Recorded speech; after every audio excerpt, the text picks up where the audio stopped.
Hi, again, ladies and gentlemen. Eddie Marcus here.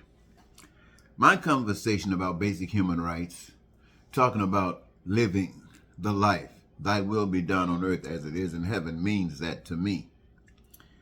And I think about others that I hear speak about God, speak about life, and I hear some of the strangest conversations. I hear many people who use a Bible, the King James Version, or another, but they're using scripture. And I hear some relevance that kind of connect perhaps one church or one organization with that of another. But they usually have a tendency to go their separate ways. And it's kind of strange that when you think about, people will say that there are many roads to God, many roads to that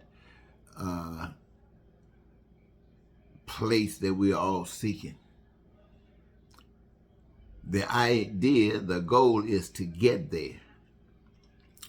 I guess this kind of gives some justification for each people having their own separate ways rather than trying to imitate. And I personally have no disagreement with that, because I think that every one of us who are led by the Spirit of God, God got you here, me here. We're different, so we're doing different things, different purposes. So what you do is what you do, what I do is what I do, and God gets the glory, and we benefit from it. So, I have no problem with that. But I always say that anything or anyone that belittles another is obviously of evil. Now, when I think about these preachers with all these different evaluations of the scriptures, and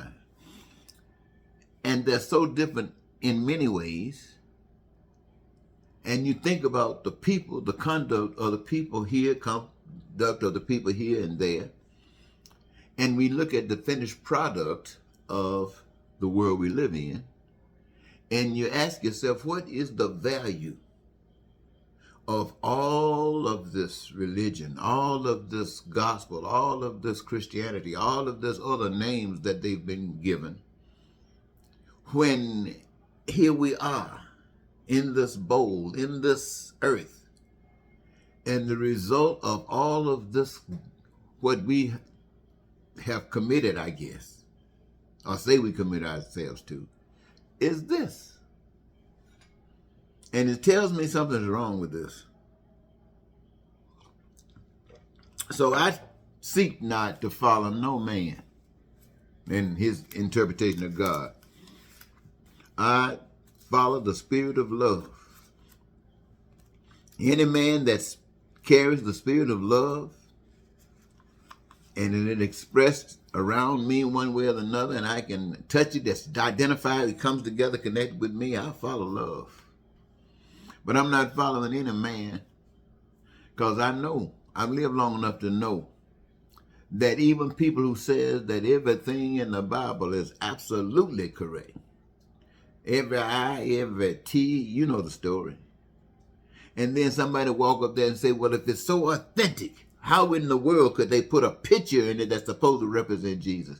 And then they'll try to justify it, but they say, if you were being so low as to put a picture should say all of the words that's written, you got a picture.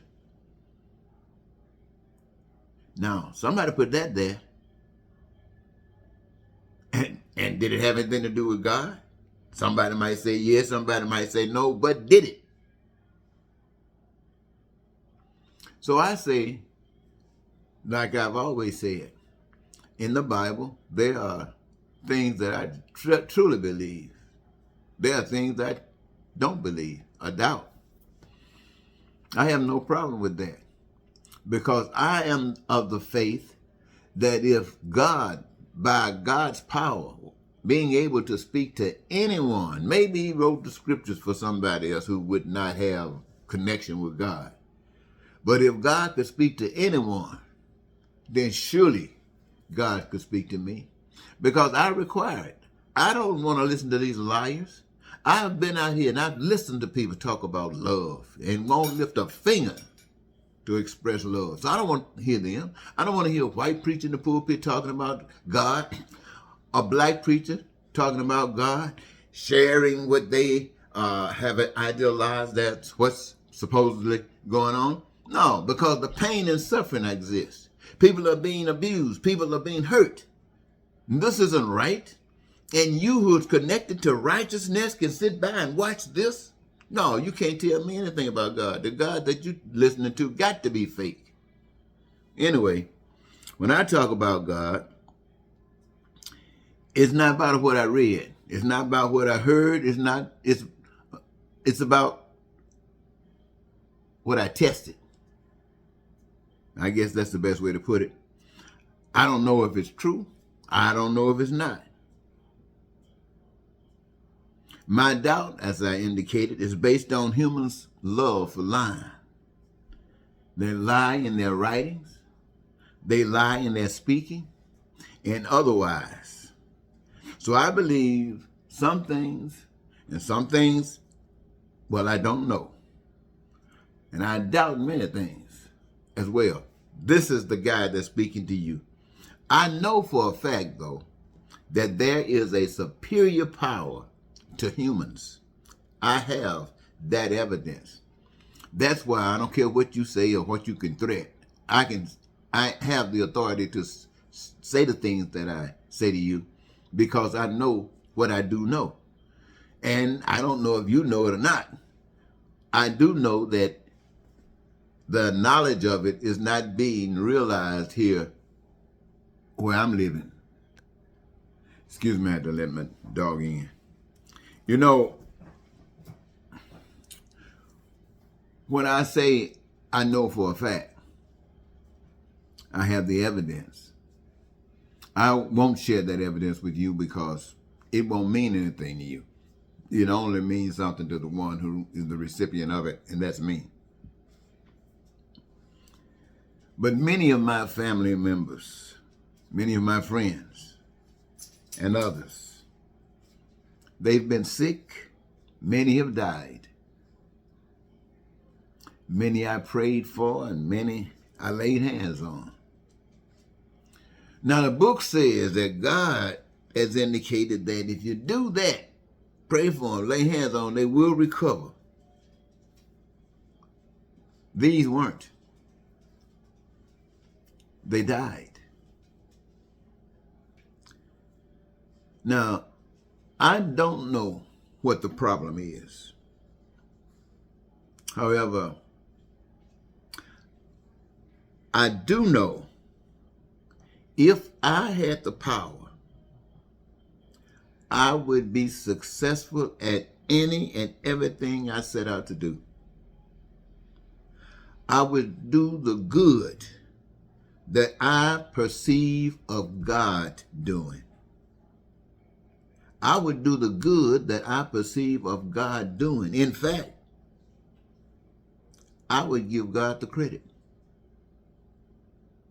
You see, if I had my way, I would want everybody to recognize that being here on the earth, they take from the earth. And that's beautiful. It was designed to be there for you. But you have to reciprocate. So you have to give back to the earth through your careers, through your service, through that which you obligate yourself to.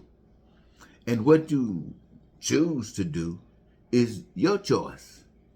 That which gives you your greatest joy. We all want that, so we all says, that's okay, let's do that. And what we choose to do, my friends, makes us participants in, makes us part owners of that which we create. Let's say we create heaven, it makes all of us creators of heaven. This is our heaven. What does it do? We have what we need, what we want, what we desire at our leisure. We live in peace, we're prosperous, we're free. We're joyous and happy and we're living our dreams. We don't have to do that other stuff. My friends, we are satisfied in life. This is what, if we could have our way, this is what we would be doing. But instead, we're doing something else. And to me, the God has fixed it. So when I come to you with the hope that you could want to live. I mean, really live. And when I say really live, I mean pull off the hate, pull off the racism, pull off the bigotry, pull off that lust for greed that would create poverty and crime and violence, that lying and the cheating. You just get rid of that stuff. Why? Because you know now you don't have any need. You do not have any need. Most people give you the impression when you talk about God that you're here for the purpose of saving your soul, that your body is going to pass away, and that your soul going to live forever. And so for some strange reason, you're here to prepare your soul to be saved, or to save your soul, or to make sure that you don't let the earth rob you of your soul, because you want to live forever. That could be kind of confusing if God is not speaking to you. Because if you can listen to people explain that to you, you're going to get all kind of explanations. But only thing I can understand is this: where I am, the life that I'm experiencing now is the only life I know. I don't know the life that people talked about. I heard about it and stuff like that. And the future life, if there's going to be one, I don't know anything about that, but I do know that I have a life right now. And my desire for if there was a past life, can't be any greater than this. And my desire for any future life, if there's going to be that, can't be any greater than this. So this is the greatest life right now. And that greatest life is the life that I see, where you and I, each and every last one of us, ain't got time to be trying to correct nobody, but loving everybody. Making sure that whatever the excuses are that people use to do things that cause pain and suffering don't exist no more, because we love them out. That, to me, is representative of a relationship with God. It's not the talking, it's not the stroking, it's the walking. It's the walking the way of love. Walking the way of love, and you'll find out a lot of things that we hate today is not godly. So all I'm saying to my people who might listen to me is that when it comes down to the higher powers, or when it comes down to us as individuals, the only thing that I'm seeking is that we as people can live and be joyous and happy. Smiling, I'm telling you, smiling. We got what we need. We got it in abundance. We ain't waiting for nothing. And we're utilizing all that we've been imagining to create, and that allows people to do and be introduced to greater things in the name and the glory of that magnificent power that put us on earth. And nothing like somebody holding us down, talking about money and stuff like that. We've grown beyond that. Ladies and gentlemen, I'm saying this to you because I think your mindset is growing now. I can feel the change taking place in you. I can. Yes, I can.